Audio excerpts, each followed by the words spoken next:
मेरा नाम राजा कनौजिया है और आप मेरे YouTube channel M on two G के देख रहे हैं। दोस्तों, मैं आपको बता दूं कि सेंसस 2027 का ऑनलाइन गणना शुरू हो चुका है। ऑनलाइन फॉर्म अप्लाई शुरू हो चुका है। आपके सामने आप देख सकते हैं, यह साइड है और इस साइड में भारत सरकार का आप लोगो देख सकते हैं। यह टोटली भारत सरकार का पोर्टल है। इस पोर्टल पर आपको अपने से जनगणना कैसे अप्लाई करना है, यह मैं आज बताने वाला हूँ। स्टेप बाय स्टेप समझाऊंगा, कौन सा क्वेश्चन का क्या आंसर होगा, ये सब चीज़ मैं आपको बताने वाला हूँ। आपको पता है कि भारत में जनगणना से ही सब कुछ होता है। यह 10 साल पर एक बार जनगणना होता है, लेकिन इस साल यह प्रक्रिया जो है 14 साल 15 साल हो गया है। तो यह जनगणना इतने महत्वपूर्ण चीज़ है कि अगर एक बार आप चूक गए, सही से जनगणना नहीं हुआ, तो आपको सरकार से मिलने वाली सभी जो योजनाएं हैं वो आपको नहीं मिल पाएगा। इसलिए इसे अच्छे से समझिएगा और अच्छे से आप खुद से अप्लाई कर दीजिएगा आपके अपने मोबाइल से। और जो इसे कोई शिक्षक आएंगे आपके दरवाजे पर और उसे ट्रू करवा लीजिएगा, यानी उसको वेरीफाई करवा लीजिएगा। बस इतना ही काम है। वेरीफाई नहीं करवाइएगा तो फिर अप्लाई करने से कोई फ़ायदा नहीं रह जाएगा। इसलिए अप्लाई करना पहले सीख लीजिए कैसे कैसे अप्लाई करना है। फिर शिक्षक महोदय आपके दरवाजे पर आएंगे तो उनसे कहकर आवेदन संख्या देकर ट्रू करवा लीजिएगा। तो चलिए अप्लाई करने का तरीका जानते हैं, कौन कौन से क्वेश्चन का कौन कौन से आप देख सकते हैं। सबसे पहले आपको स्टेट चुन लेना है। स्टेट चुनने के बाद आपको कैप्चा फिल करना है और कैप्चा फिल करने के बाद आप वेरीफाई एंड प्रोसीड पर क्लिक करना है। जैसे वेरीफाई एंड प्रोसीड पर क्लिक कीजिएगा तो आपके सामने एक दूसरा पेज खुलेगा और जो पेज खुलेगा कुछ इस तरह से दिखाई देगा। चलिए हम अपना कर लेते हैं। प्रोसीड पर क्लिक कीजिए तो कुछ इस तरह का स्वागत के लिए आपका नोटिफिकेशन आएगा।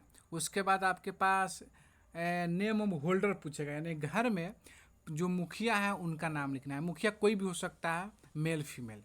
उसके बाद मोबाइल नंबर आपको डालना है। मोबाइल नंबर इतना बात जान लीजिए कि एक मोबाइल नंबर से एक ही जनगणना हो पाएगा। उसके बाद ईमेल आईडी डालना है। ईमेल आईडी ऑप्शनल है, आप डाल भी सकते हैं, छोड़ भी सकते हैं। और वेरीफाई उस सब करने के बाद फिर आपको वेरीफाई एंड प्रोसीड पर क्लिक करना होगा। उसे क्लिक करने के बाद आपके पास सवालों का एक अंबार चला आएगा। उसके पहले आपको गूगल मैप से आप अपना घर का लोकेशन चुनना होगा। वो कैसे करना होगा चलिए मैं आगे आपको बताता हूँ। उसके बाद आपके मोबाइल पर OTP आएगा और OTP डालने के बाद वेरीफाई OTP कीजिएगा। उसके बाद एक नेक्स्ट पेज खुल जाएगा। उस पेज में आपको अपना ज़िला का नाम चुनना होगा। ज़िला का नाम चुनने के बाद ब्लॉक चुनना होगा और ब्लॉक चुनने के बाद जो है सो आपको अपना पिन कोड चुनना होगा। पिन कोड के बाद अपना नाम, गांव का नाम चुनना होगा। या गांव का नाम चुन लीजिएगा तो उसके बाद आपको जो है सो लोकेशन, अपना घर का जो लोकेशन है वो पूछेगा। वो लोकेशन कैसे सेट करना है यह महत्वपूर्ण चीज़ है। इसे आप ध्यान से और बारीकी से समझिएगा। देखिए यहाँ पर आ गया, हम ज़िला चुन लेंगे, उसके बाद पिन कोड चुन लेंगे। उसके बाद आप जो है लोकेशन, गांव का नाम डालिएगा तो वो लोकेशन आपके सामने खुल जाएगा। उस लोकेशन में कैसे लोकेशन को सेट करना है यह बहुत महत्वपूर्ण चीज़ है, क्योंकि लोकेशन ही घबरा जाएगा तो जो भी जनगणना के लिए इसे वेरीफाई करने के लिए शिक्षक आएंगे वो भटक जाएंगे, आपका वेरीफाई नहीं होगा। देखिए इस तरह से लोकेशन है। इस लोकेशन में आपको करना क्या है, 2 अंगुली से इसको जूम करना है। एक से नहीं, एक से कीजिएगा तो नहीं होगा, 2 अंगुली से जूम करना है। आप अपने गांव के लोकेशन में दोनों अंगुली से जब जूम कीजिएगा, एकदम जो घर आपका इसमें दिखाई देगा, और जो यहाँ बिंदु है ना बीच में, यहाँ पर सबसे बीच में बिंदु है, वहाँ पर आपको ले जाकर छोड़ देना है। और जैसे छोड़ दीजिएगा तो लोकेशन का जो सिंबल है वो आपके घर तक आ जाएगा, वहाँ आपको छोड़ देना है। उसके बाद आप इसे प्रोसीड कर लीजिएगा, हो जाएगा। उसके बाद करने के बाद कुछ सवालों का अंबार आपके पास आ जाएगा। तो जनगणना मकान के फर्श में प्रयुक्त होने वाली सामग्री में जो है आप अपना चुन लीजिएगा।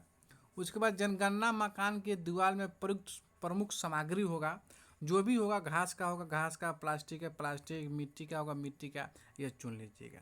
चुनने के बाद आगे बढ़िएगा। आगे बढ़िएगा तो आप देखिएगा कि और सवाल आ जाएंगे। जनगणना मकान के छत में प्रयुक्त बहुत प्रमुख सामग्री है, ये सब कुछ भरने के बाद आप नेक्स्ट पर क्लिक कीजिएगा। यहाँ पर सहेजे पर जनगणना का मकान की स्थिति क्या है ये चुन लीजिएगा, तो आगे पर कीजिएगा। फिर आगे आइएगा तो फिर आपको 4-5 सवाल का लिस्ट आ जाएगा। इसमें पूछा गया परिवार से संबंधित जानकारी भरना होगा।